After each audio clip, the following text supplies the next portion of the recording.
right, continuing with chapter 3, the top of page 45. Saints.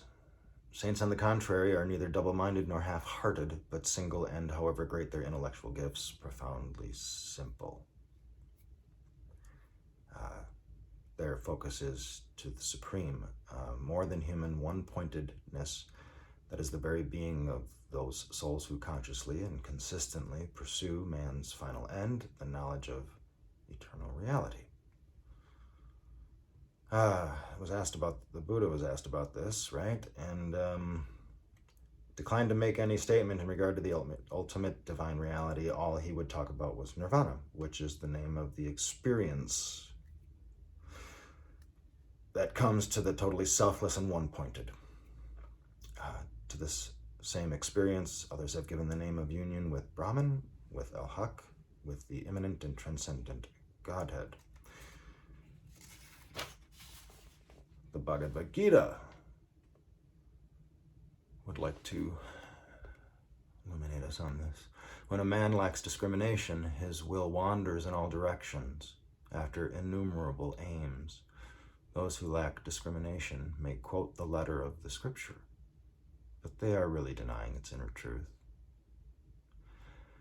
They are full of worldly desires and hungry for the rewards of heaven. They use beautiful figures of speech. They teach elaborate rituals, which are supposed to obtain pleasure and power for those who practice them. But actually, they understand nothing except the law of karma that chains men to rebirth. Those whose discrimination is stolen away by such talk grow deeply attached to pleasure and power. And so they are unable to develop that one-pointed concentration of the will, which leads a man to absorption in God. Which is pretty good.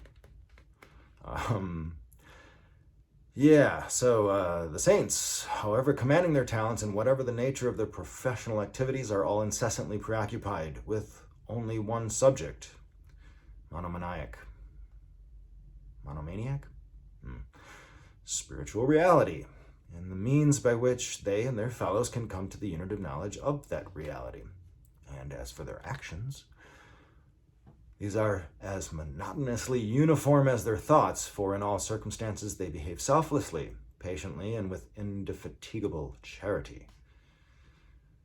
No wonder, then, if the biographies of such men and women remain unread. For one well-educated person who knows anything about William Law, Huxley likes William Law a lot. It's pretty cool. There are 200 or 300 who have read Boswell's Life of Younger Contemporary. Why? Because until he was actually lay dying, Johnson indulged himself in the most fascinating of multiple personalities, whereas Law, for all the superiority of his talents, was almost absurdly simple and single-minded. Legion prefers to read about Legion. It is for this reason that in the whole repertoire of epic, drama, and the novel, there are hardly any representations of true theocentric saints, which is the focus of Huxley's books here. This is good. Bennett of Canfield. It's a good read. This figure, in the form of a sun, the description is of the engraved frontispiece to the first edition of the Rule of Perfection, represents the will of God. The faces placed here in the sun represent souls living in the divine will. These faces are arranged in 3 concentric circles, showing the 3 degrees of this divine will. The first, or outermost degree, signifies the souls of the active life. The second, those of the life of contemplation. And third, those of the life of supereminence. Outside the first circle are many tools, such as pincers and hammers, denoting the active life, but round the second circle we have placed nothing at all. The contemplative, right? In order to signify that in this kind of contemplative life, without any speculations or practices, one must follow the leading of the will of God. The tools are on the ground and in the shadow, inasmuch as outward works are in themselves, says, full of darkness. Not sure what, just means desire. Just like, or just how about just not interested? Those tools, however, are touched by a ray of the sun to show that works may be enlightened and illuminated by the will of God. The light of the divine will shines but little on the faces of the first circle, much more on those in the second, while those in the third, or innermost circle, are resplendent. The features of the first show up most clearly, the second less, the third hardly at all. This signifies that the souls of the first degree are much in themselves. Those of the second degree are less in themselves and more in God. Those in the third degree are almost nothing in themselves and all in God, absorbed in his essential will. All these faces have their eyes fixed on the will of God. And yeah, I get that a lot of this comes from religions, but there's a lot of practical approach, practicality and approach to states of mind and consciousness to approach these things.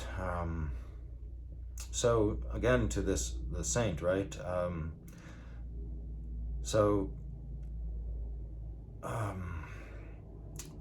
To be more accurate, it is because he has purged himself of selfness that divine reality is able to use him as a channel of grace and power.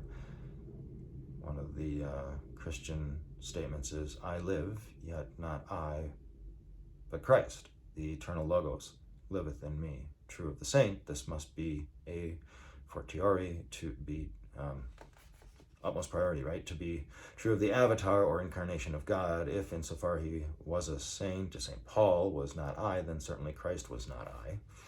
And to talk, as so many liberal churchmen now do, of worshiping the personality of Jesus is an absurdity.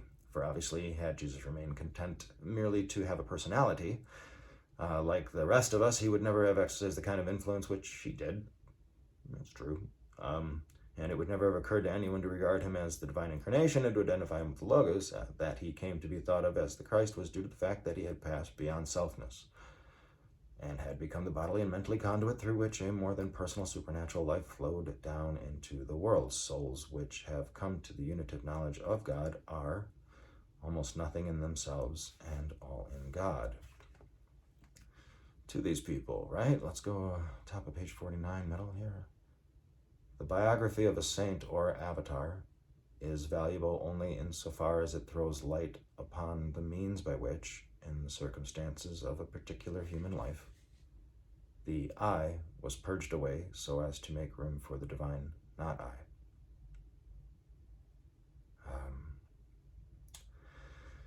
The doctrine that God can be incarnated in human form is found in most of the principal historic expositions of the perennial philosophy, in Hinduism, Mahayana Buddhism, in Christianity, and the Mohammedanism of the Sufis, by whom the prophet was equated with the eternal Logos. And this is very good. One of my favorites here. I have a lot, but let's talk about the Godhead, incarnated God. That sounds fun. Let's check that out. When goodness grows weak, when evil increases, I make myself a body. In every age I come back to deliver the holy, to destroy the sin of the sinner, to establish righteousness. That sounds nice. He who knows the nature of my task and my holy birth is not reborn. When he leaves this body, he comes to me. Flying from fear, from lust and anger, he hides in me, his refuge and safety. Burnt clean in the blaze of my being, in me many find home. That's from the Bhagavad Gita. And here's from the Tavega Sutra. I know I'm butchering this stuff, but that's okay. Focus on the message, not the messenger. Cool. Then the Blessed One spoke and said, "No, Vasitha." Vasitha? Vasitha. Let's go with that. That from time to time a Tathagata is born into the world, a fully enlightened one, blessed and worthy, abounding in wisdom and goodness, happy with knowledge of the worlds, unsurpassed as a guide to erring mortals, a teacher of gods and men, Gods is plural, not capitalized, you know. A blessed Buddha. He thoroughly understands this universe as though he saw it face to face. The truth does he proclaim both in its letter and in its spirit, lovely in its origin, lovely in its progress, lovely in its consummation. A higher life doth he make known in all its purity and in all its perfectness.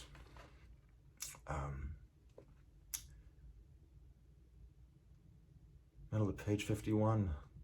The logos, the word, communication, communion, passes out of eternity into time for no other purpose than to assist the beings whose bodily form he takes to pass out of time into eternity.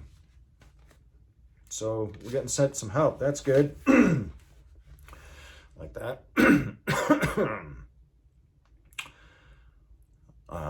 By which men may come to deliverance from selfness and the temple order. Yeah, that's the process, right?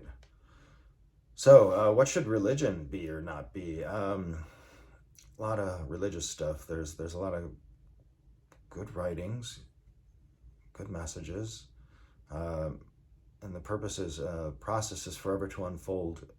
Processes forever unfolded in the heart of man. But unfortunately, the influence of the mystics, the incarnate, the avatar, the saint, was never powerful enough to bring about a radical Mahayanist revolution in the West. In spite of them, Christianity has remained a religion in which the pure perennial philosophy has been overlaid, now more, now less, by an idolatrous preoccupation with events and things in time, events and things regarded not merely as useful means, but as ends in and of themselves, intrinsically sacred and indeed divine. It's still in there, it's still in there. You just gotta kind of hear it, that's why you want to squeegee that third eye, right? All right, so for the saints, time for them is beginningless, and the innumerable universes, every one of them supporting sentient beings of every possible variety, are born, evolve, decay, and die, only to repeat the same cycle again and again, until the final inconceivably remote consummation, when every sentient being in all the worlds shall have won to deliverance out of time into eternal suchness or Buddhahood. St. Bernard says, for my part, I think the chief reason which prompted the invisible God to become visible in the flesh and to hold converse with men was to lead carnal men, who are only able to love carnally, to the healthful love of his flesh, fine, but afterwards, little by little, to spiritual love.